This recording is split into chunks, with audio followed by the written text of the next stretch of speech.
Chapter 10. It was night. The Kurgan was cruising in his car through the sleazy New York areas. He liked the scene out there. The pimps, whores, petty criminals. A lost people. Their weaknesses reminded him of his strength. He had killed more people in his long lifetime than were on the streets at that time. It was a profound thought. Still, for all their lack of strength, both physical and spiritual, he preferred the Nighthawks. He even dressed like them, in worn leather and a loose black vest. Dramatic. It suited his image. He drifted to the curb to observe them. A girl in hot pants sidled over to the car. She looked about 15. "Want some action, baby? I'm really good," she murmured. But he wasn't looking for action. He was merely changing a dress. He grinned at her. "When I do, I'll snap." Her own false smile disappeared, the muscles in her face loosening, flaccid. She looked about 50. Sex and drugs and long, long nights. A 50-year-old woman in a 15-year-old body. His own body was many hundreds of years old. Yet it had not lost that vitality that she seemed to lack. It was still full of energy. She was lost in the darkness of herself. Not that he, the Kurgan, did not have dark areas within him, but he reasoned that everyone had those, mortal or immortal. Immortal. Soon to be a god, a living god. That surely was the prize for being the only one left. What else could it be? His power was phenomenal now. Once only he remained, why, he would surely have absolute power. Omnipotent, invincible, God only wise. Then he could reveal himself to the world. There would be no need to remain hidden. A pusher walked over to the car. "Hey man, you're burning my pockets with them eyes." "Yeah? You got something you want to show me?" The pusher looked nervously around him. "Here? Are you selling or just strutting?" The pusher hopped from one foot to the other. He wanted a customer, but it was a bad place to do business. "Can't you—" "No. Here." The Kurgan was enjoying himself. He gunned the engine as if it were about to pull away from the curb. Okay, said the other. "Here." He opened his hand to reveal a small cellophane packet of white powder. "Open it," said the Kurgan. "You crazy? I want to see the shit I'm buying." The Kurgan flashed a roll of notes. Greed opened the other man's eyes wide. He slit the packet and tipped some of the stuff onto his palm. The Kurgan licked his finger as if he were about to dip, then leaned forward and blew hard. The powder and the packet scattered, the former now a small white cloud. He laughed into the distressed face. The pusher screamed, "You fucker!" He kicked the car door savagely and poured out more obscenities. The Kurgan reached through the open window and swallowed the man's face with his huge hand, throwing him backwards at the feet of the hooker who had first approached him. "Go play hopscotch," grinned the Kurgan, and roared away from the curb. As he drove along through the back streets, He switched on the car radio. The newscaster's voice filled the vehicle. Garage and water from the sprinklers. It also left a man's decapitated body lying on the floor next to his own severed head. The Kurgan adjusted his studded belt. A head which at this time has no name. "I know his name," said the Kurgan softly. The police had obviously decided to keep Faisal's identity a secret for the time being. No doubt they were concerned about public alarm, and an unknown person seems less frightening to ordinary people than someone with a name and a history. It was less easy to identify with an unknown corpse. Most would think it was a gangland killing, which would not concern them or restrict them from going out. "And I know who did it," sang the Kurgan softly. The Kurgan's vehicle had drifted over to the left side of the road, but he made no attempt to cross back to the right. Soon a car came towards him, its lights flashing and its horn blaring. The Kurgan hummed softly to himself, maintaining his direction. Just before there would have been a head-on collision, the other car skidded and spun out of the way, the horn still going strong. The Kurgan placed a cassette into the player, filling the car with rock music. Just when he was beginning to enjoy himself, he saw a sign flashing. Ansonia Hotel. That would do. No king-sized beds, king-sized fleas more like, but it would do. It was in the right area for him. He was not so fussy about temporary accommodation. Suddenly, the power failed on the sign, and it spluttered for a few moments before coming on again. Someone had switched on an extra appliance. Limited power. Not a phrase the Kurgan liked.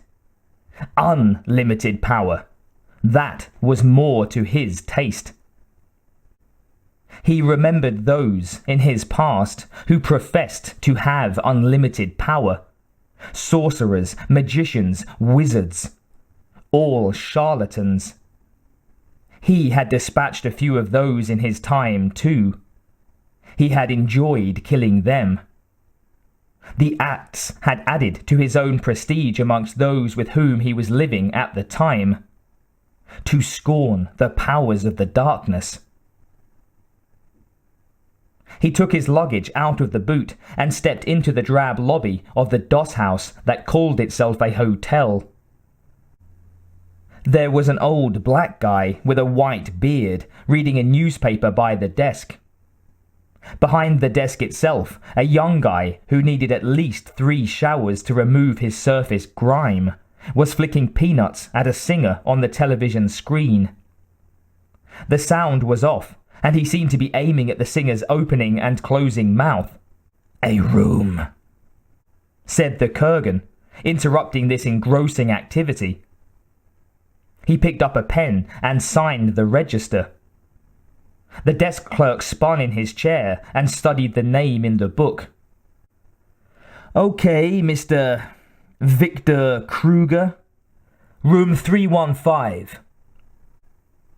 "You tell him, Kenny," murmured the old man, not looking up from his paper. This was ignored. "And I'm gonna hit you for 20 in advance." The Kurgan reached into his leather jacket and produced his roll. He peeled off a $20 bill and tossed it down on the counter. Kenny's eyes were starting. He licked his lips as the roll was replaced in the jacket pocket. Hey, God, if there's anything you need, you know, broads, blow," he stuttered. "Just dial O." The old man lowered his newspaper now. "Yeah, that's right, Mr. Kruger. Lucky strike means time to bath." He grinned at the Kurgan. That's right, you know. Kenny thumped the counter and glared at the old man. Don't talk to the guests. I didn't do nothing, boss. The Kurgan left them arguing amongst themselves in the lobby. Maybe he would have women later on. It might help pass the time. What number would she be now? He should have kept count through the ages. The figure would be interesting. How many zeros? No way of knowing now. He threw his briefcase on the bed and opened it up to reveal the components of a large sword, nestling in velvet compartments. With a strong sense of ritual, he began to fit them together, snapping each part into place, until the complete weapon was in his hands. A genius had made that blade only 3 centuries ago. Before then, you were not considered a freak if you carried the weapon openly. Nowadays, a man with a broadsword in his belt was likely to raise an eyebrow or two, and would find himself in the lockup before walking a few paces on the street. Not that he would ever let them put him in a cage. He would tear their heads off before that happened. He held the sword in his 2 hands and made a few practice swings. Light flashed along the blade. He was the strongest. The Kurgan would remain alone. He threw the sword up into an arc and caught it deftly in his left hand. Then he tenderly ran his fingers along the razor-sharp edge and licked the blood that came from the fine cut. At last, he murmured. The gathering. There was a knock at the door. He whirled and stood for a moment. Then he placed the sword out of sight, but within easy reach. Come in, he growled hoarsely. The door opened, and in the light from the hall behind, a woman stood. He studied her legs, naked to the thighs. Her breasts were spilling over the tight blouse top. She was chewing on some gum, violently. Hi, I'm Candy, she said, peering through the dimness. He switched on the light as she closed the door. Of course you are, he said. She stripped off her clothes as if she were going for a swim, tossing them into a corner. The Kurgan watched her dispassionately. Okay, she shrugged. What? He slapped the bed. Poontang time, baby. Spread 'em. Just that? Just that.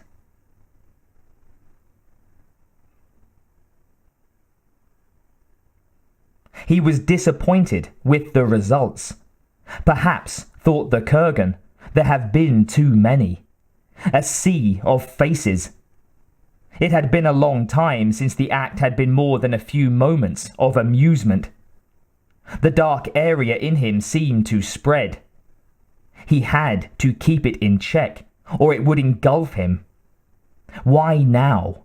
Why did a few minutes with a woman trigger those deeper, inner feelings, which had no name, and which were the only things he feared on the whole earth? They were like black, ravenous birds within him, carrion crows, eating outwards from that pitch-dense void that ordinary men would call their soul. Do you have any tissues? The gum-chewing mouth asked him. Use that rag they call a towel, and then get dressed and get out. The girl did as she was told, used to them hating her afterwards. Oh, they would whine and wheedle for what they wanted beforehand, but they blamed her for having needed it afterwards, when they were spent and empty, and like this one, disappointed, the act having failed to live up to their expectations. She pulled on her shorts and blouse and left the room, the money safely in her purse. The Kurgan watched her go and then thought about dressing his scarred body himself. The girl hadn't questioned the blemishes and marks. No doubt she had had too many Vietnam vets either talk her into the ground with their stories or run screaming at the wall on being reminded of where they had been. He remembered a whore he had had in Florence at the time of the Borgias. Someone had sliced off her nipples and she had white scars where they used to be. She had hidden them with her hands, afraid he would laugh. Then, when he had revealed his own scars, she had lowered her hands, thinking him a soulmate. Of course, he had laughed, but then encouraged her to laugh at him. The Kurgan was not without a sense of humour. He dressed quickly, wrapped his sword in a coat, and left the room. Kenny, at the desk, said, "Going out, Mr. Kruger?" "What does it look like?" The girl. Did you like her?" He knew what the desk clerk wanted. "You got your cut from her." Kenny looked a little aggrieved. Yeah, sure. I just wondered." The Kurgan left him wondering. He took the car and drove to the building which housed MacLeod's apartment. There he sat and waited, intending to follow Mr. Nash to a suitable site for a duel. Only one. There could be only one. The end was in sight. The gathering at last.